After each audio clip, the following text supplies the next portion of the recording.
This lighting is atrocious, but it is what it is. Sorry, friends.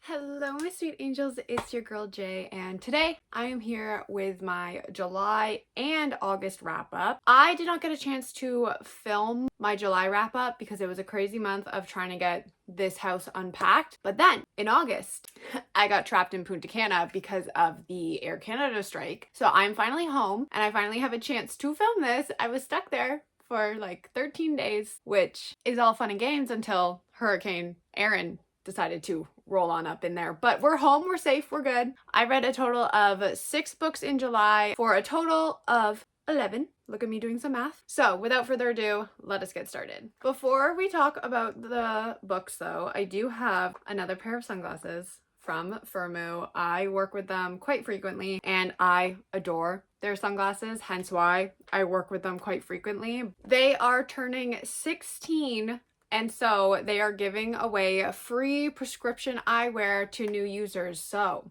they sent me over another pair of sunglasses. It comes with the hard case as usual. If you don't vibe with the hard case, it also comes with the soft case, which is what I usually use to carry them around. This particular frame is the S21643. They are $53.61 right now. I got them in the ivory shade. I thought they were going to be a little bit more white, but they're more of a like clear idea, but I'm vibing with it. I think they're cute. I have so many pairs of Firmoo sunglasses at this point, and I wear every single one of them on some occasion. I highly recommend this company. They are turning 16 right now, which means they are giving away 1 free pair of either prescription eyeglasses, sunglasses to new users. So that could be you. If you go to firmoo.ca, you could get yourself a pair of either these sunglasses or another pair of glasses free if you are a new user. So go check them out. Highly recommend. I love them so much. Thank you so much for Firmoo for working with me again. I'm gonna keep doing it as long as they want to work with me because I love them. I'm just gonna keep these on my head because they hold my hair out of my face and I like that. So moving on to the books. The first book that I read is Bittersweet in the Hollow by Kate Purcell, and I give this one a 3.75 out of 5 stars. So this follows the James family. They serve the small town of Cabell Hall in their family restaurant. The sisters all have unusual powers that they hide from the townfolk. Lyndon has the ability to taste people's emotions, and 1 year ago, this power ultimately ruined her budding relationship with Cole Spencer, and this was the same night that she disappeared in the forest and returned with absolutely no memory of what had happened. Now, another girl has vanished, and the similarities between her disappearance and Lyndon's are a little bit too close to ignore, but this time, she does not make it home. So Lyndon and her sisters decide to find out what's lurking in the forest before another town person goes missing. I really liked the James sisters. I was so intrigued by all of their powers. I wanted to know more about that. I honestly would have been content if the story solely focused on their abilities. I did enjoy the romance. I do think that it was cute. I liked how it didn't take over the entire plot of the story. I also really enjoyed learning about the town and its history and the lore that was involved. The story of the Mothman kept me engaged. I really wanted to know what that was all about. I think that the ending was an interesting choice, but it did make me immediately pick up the second book in the series, which is called Lies on the Serpent Tongue, and I also gave this one 3.75 out of 5 stars. I actually liked this one better than the first one. This one we're following Rowan, who is another one of the James sisters. She has the ability to smell lies. I think that she was a very interesting character. I think she is my favorite of the 2 that we have followed so far. I'm hoping that we get to follow the other James sisters, but I don't know if that is in the works. I did really like how no nonsense she was, and she really stood up for what she believed in. I think that the romance was cute. I did like the 2 of them together. This is advertised as a companion to the first book, and that you don't actually need to read the first one in order to understand the second, which I do believe is true, but I would highly recommend reading the first book just to get the full scope of the characters and kind of the backstory of what is going on now. I think the beginning and the middle of the story is a bit slow, but the mystery aspect did keep me wanting to read the story. It did pick up as the story progressed, but very slow start. Like I said, I really do hope that we get to follow another James sister, hopefully soon, but I'm not seeing anything on Goodreads that suggests that it's in the works, but I really would love that. Next up, I read Run Away With Me by Brian Zelznick, and I give this one a 2 out of 5 stars. It definitely was not for me. This one follows 16-year-old Danny. He travels to Rome with his mother for the summer of 1986, and that is when he meets Angelo. As they spend every day with one another, they start to fall in love, and it's kind of the story of that. This story was so incredibly slow, which made it drag so much for me, and the majority of this story is just pictures. There's like 1,000 pictures that take up a good chunk of the book. This whole section is all pictures. There's no writing, and really the only writing is from here to here, because then it is back to pictures. I did really like the pictures, but the writing was so dull, in my opinion. I was just waiting for something to happen, and I fear that I am still waiting for something to happen. It just was not for me, but the pictures were nice. Next up, I read Where You See Yourself by Claire Forrest. I gave this one a 3 out of 5 stars. This one follows Effie, who is a senior in high school. She is trying to decide where she is going to go to college next year. She dreams of attending a college in New York City for mass media and society. When she finds out her crush Wilder is also considering this school, she is even more determined now to attend. But the biggest factor that she needs to consider is if the school is wheelchair accessible. I did like this book for the most part, but I don't think it was anything that blew me out of the water. I think that the romance was really cute. It was a very quick read. I finished it in one sitting. I think that this was a great exploration of ableism. I liked that Effie's disability wasn't the sole focus of the story, but it did play a big role in the decisions that she was making, which I think it should. I do think that the representation was really well done. I do think that this is an important book that should be on the shelves for young adults who are going to make that leap to college or university. I enjoyed it. 3 out of 5 stars. Next up, I read I Am the Swarm by Haley Chewin, and I gave this one a 3 out of 5 stars. This follows the women of the Strand family, and when they turn 15, they gain their magical abilities. Their gifts are all different, but Nell sees them as a curse rather than a blessing. When Nell's own magic arises through the form of bugs that represent her emotions, she has to decide how much she is willing to feel. I am absolutely obsessed with this cover. I think it is absolutely gorgeous. I'm also a big fan of books that are written in verse, so I was very excited to pick this one up. I thought the concept was very interesting. I was so intrigued by the Strand women and all of their powers. I think that the mental health representation in this book was incredible. I think that the imagery was amazing. But by the end of the book, I just wanted more. The story also jumped around quite a bit, which could get a little bit confusing if you weren't paying the closest attention to what you were reading. I didn't find myself totally immersed in the story, so I did have to go back and reread some pages to figure out what the heck I missed. But I do think that this will be a book that a lot of people resonate with. It just wasn't my favorite that I've read, hence the 3 out of 5 stars. And then the final book that I read for the month of July was Death in the Cards. This is by Mia P. Manasala, and I gave this one a 3.5 out of 5 stars. This one follows Danica Dizon, who wants nothing more than to be a private investigator just like her mother. While she waits for her time, she offers her classmates tarot readings at a price in order to ease their anxious minds. When one of her clients disappears shortly after being dealt the death card during her reading, her younger sister Gabby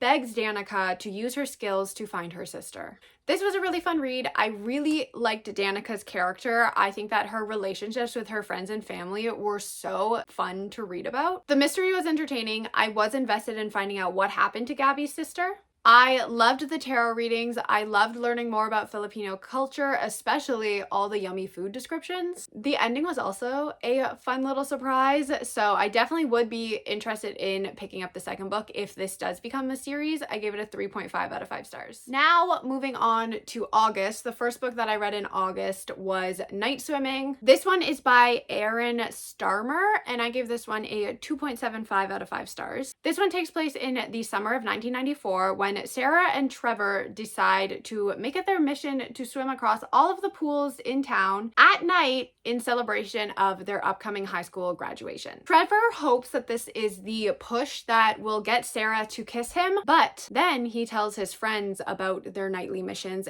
and they decide that they are going to join them for one final mission in a pool in the woods, and things go from there. I honestly don't really know what to feel about this book. I found it quite boring. I didn't really care about what was happening in the story. I felt that a lot of the characters were one-dimensional, which made it really hard to root for them. I was more intrigued with the secondary story that was being told in between chapters by a mystery narrator, and that was kind of the only reason I kept reading. So it definitely was not for me, but I do think that a lot of people would enjoy this, so I give it a 2.75 out of 5 stars. Next up, I read My Best Friend's Honeymoon. This is by Meryl Weisner, and I gave this one a 4.25 out of 5 stars. When Elsie discovers that her college boyfriend has planned her wedding and honeymoon without consulting her, she starts to second guess and think about whether this is the life that she wants for herself. She breaks it off, and a week later, she hops on a plane with her best friend Ginny to the Caribbean on the non-refundable honeymoon. Ginny has been in love with Elsie since they were kids, and she never expected that she may feel the same way. I thought that this was so much fun. I am a sucker for mutual pining, so I ate this up.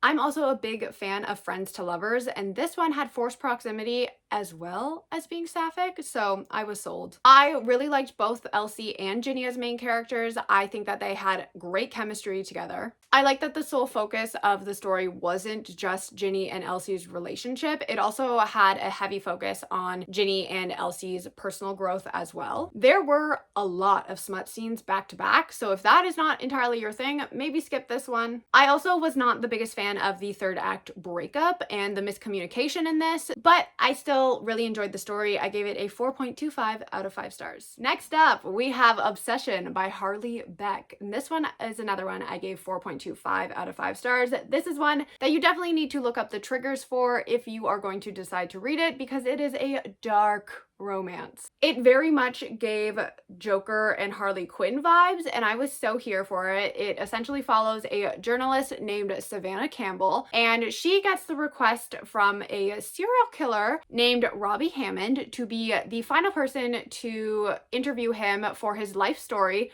before he is put on death row. He will speak to no one but Savannah because they share a very similar past. And when she arrives to the interview room, she is instantly drawn to him, and it's kind of the story of that. Like I said, Joker, Harley Quinn vibes. Me personally, totally here for this. Please check out the trigger warnings if you are going to pick it up. Some of the twists were extremely predictable, but I really liked where the story progressed. For the majority of the book, you are sitting there shaking your head at Savannah, being like, girl, what are you doing? But it's like one of those train wrecks that you cannot look away from because you need to know what is going on. I like how we got multiple point of views from not only Savannah and Robbie, but a new serial killer on the scene as well. I think that it made for a fun way to tell the story. I also really liked that we got flashbacks from Robbie and Savannah's childhood. I think that really helped the reader understand them a little bit more. I do think that the ending was a little bit of a letdown and a little bit of a cop-out, if you ask me, but I still really enjoyed my time reading it, so I gave it a 4.25 out of 5 stars. Next up, I read Prophecy by M.L. Fergus, and I gave this one a 4 out of 5 stars. This one follows Persephone, who is a slave. She yearns for freedom. When a thief named Azriel tries to steal one of her master's chickens, he realizes that she may be the girl that his people have been searching for 15 years for. He returns the next day, charms the owner to selling